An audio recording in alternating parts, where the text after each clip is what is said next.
Hallo und willkommen bei Thorsten und Linus Modellbahn. Es ist mal wieder Zeit für ein Update. Wir waren jetzt etwas länger nicht mehr hier unterwegs, aber wir waren nicht untätig, sondern wir haben natürlich hier an unserem Anlagenkonzept gearbeitet und haben das weiterentwickelt in Richtung eines Multideck-Konzeptes, und wir haben natürlich auch hier im Raum noch ein paar Änderungen vorgenommen, und das alles würde ich natürlich ganz gerne mit euch im Rahmen des Videos hier besprechen. Natürlich machen wir zum Ende des Videos auch ein 360-Grad-Review, als Video-Review von der neuen Anlagenplanung, und wenn euch das interessiert, dann bleibt dran nach dem Intro, dann machen wir weiter.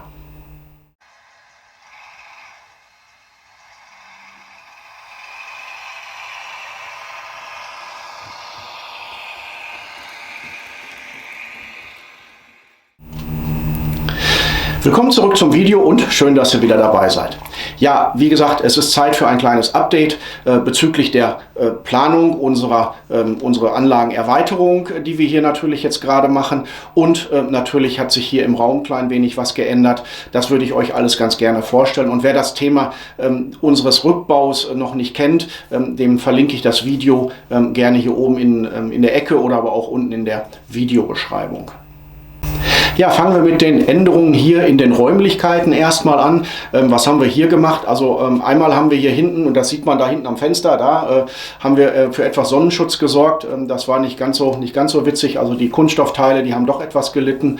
Wir haben weiterhin hier oben eine andere Deckenleuchte installiert. Die ist jetzt auch, sag ich mal, RGB-fähig. Das heißt, wir haben so ein bisschen Ambiente-Beleuchtung mit dabei. Vielleicht für Nachtfahrten. Mal gucken, ob das so funktioniert, wie wir uns das vorstellen. Wir haben den PC-Tisch, der hier an der Seite steht, den haben wir etwas modifiziert, beziehungsweise der ist kleiner geworden. Damit haben wir jetzt etwas mehr Raum hier gewonnen, um die Anlage entsprechend noch zu verschieben im Raum. Und was wir gemacht haben, wir haben hier hinter der Kamera ist jetzt ein kleiner Basteltisch, blende ich euch auch ein, damit man auch mal so ein klein wenig arbeiten kann und das nicht immer an dem PC-Tisch machen muss. Ja, an der Anlage selber, hier hinter mir, haben wir jetzt nicht ganz so viel gemacht. Da haben wir hier im Bahnhofsbereich, blende ich euch auch ein kurzes Detailbild ein, Entschuldigung, haben wir ein klein wenig nachgearbeitet. Und ich habe hier, was als nächstes ansteht, ist dieses Thema hier. Wir haben immer mal so zwischendurch auch mal so das ein oder andere Problem mit den Antrieben, mit den weichen Antrieben von der Firma Märklin.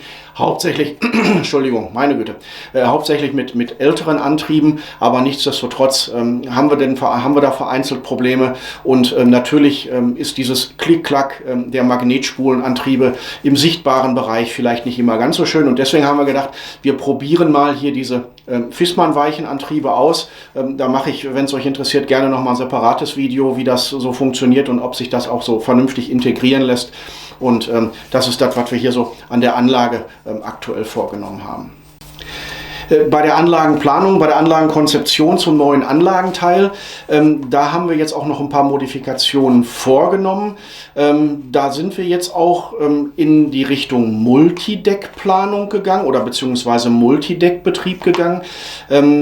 Da hat mich, und nochmal vielen Dank hier, Emma73, in irgendeinem der Kommentare zu meinen Überlegungen oder zu unseren Überlegungen, wie wir die Anlage hier neu gestalten können, den Hinweis aufgebracht, Mensch, probier doch mal mit einer Multideck-Anlage, und ich war eigentlich erst gar nicht begeistert, weil ich gesagt habe, Zugänglichkeit und dies und das und jenes. Wir sind mit dieser Idee und mit dieser Planung auch noch nicht ganz am Ende. Wir haben sie jetzt erstmal eingeführt. Ob wirklich alle Decks, so wie wir sie aktuell planen, dann auch wirklich zum Tragen kommen können, da sind wir uns noch nicht ganz sicher. Da müssen wir auch noch mal so ein paar praktische Tests machen. Was ist dann mit der Zugänglichkeit oben im Bahnhofsbereich? Muss man da irgendwie zwischendrin rein, oder reicht das, kann man da von außen irgendwie dran? Also wie gesagt, da gibt es noch ein paar Punkte, die muss man sich angucken, und vielleicht wird es das ein oder andere Deck weniger, aber grundsätzlich ist diese Idee bei uns jetzt doch auf fruchtbaren Boden gelangt. Also von daher nochmal vielen Dank dafür. Wir schauen einfach mal, wie weit wir damit kommen, weil es erhöht natürlich enorm die Anzahl der Speichergleise. Und damit ihr euch natürlich auch ein besseres Bild machen könnt, wie diese Planung aktuell aussieht und wie das auch mit den Speichergleisen oder beziehungsweise mit dieser Multideck-Anlage aussieht, habe ich euch ein kurzes Video dazu erstellt. Kommt jetzt hier gleich im Anschluss und da kann man sich das schon mal relativ genau angucken. Wie gesagt, ist in dem Gitternetzmodus und in WinTrack erstellt, damit man auch die unteren Ebenen besser sehen kann. Ich hoffe, gefällt euch und schaut euch das erstmal an.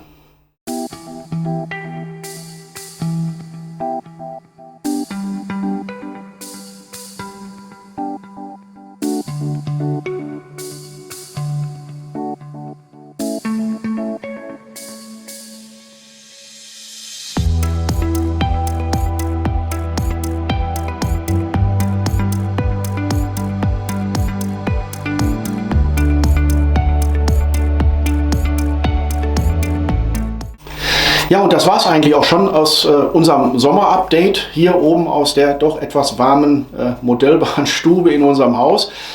Ich hoffe, es hat euch gefallen. Ich hoffe, wir konnten euch ein klein wenig näher bringen, wo wir aktuell stehen. Und gerne dürft ihr uns natürlich ein Like da lassen oder auch ihr dürft den Kanal abonnieren. Wenn ihr die Glocke drückt, dann werdet ihr immer informiert, wenn wir hier etwas Neues machen. Ansonsten kann ich nur sagen, wenn ihr Kommentare, Anregungen, Anmerkungen habt, schreibt es unten in die Kommentarfelder. Wir lesen alles, wir beantworten alles, versuchen es relativ zeitnah auch zu beantworten. Und ansonsten bleibt mir nicht mehr viel über, als zu sagen, vielen Dank fürs Zuschauen, vielen Dank für euer Interesse und gerne wieder hier beim nächsten Mal bei Thorsten und Linus Modellbahn. Dankeschön und tschüss.